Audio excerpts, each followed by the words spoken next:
l'Allemagne a réussi à préserver en partie son industrie.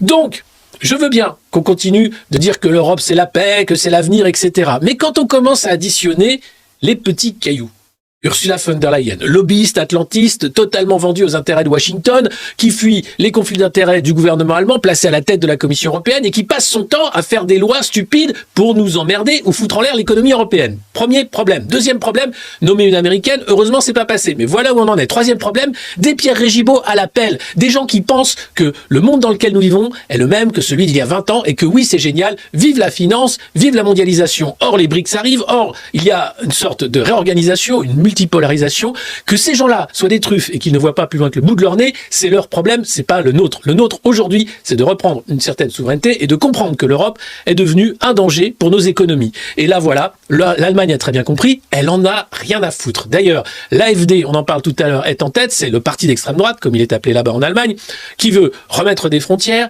quitter l'Europe, alors pas faire un Deutsche Exit, mais plutôt quitter l'euro déjà, et puis ensuite voir comment foutre en l'air les traités.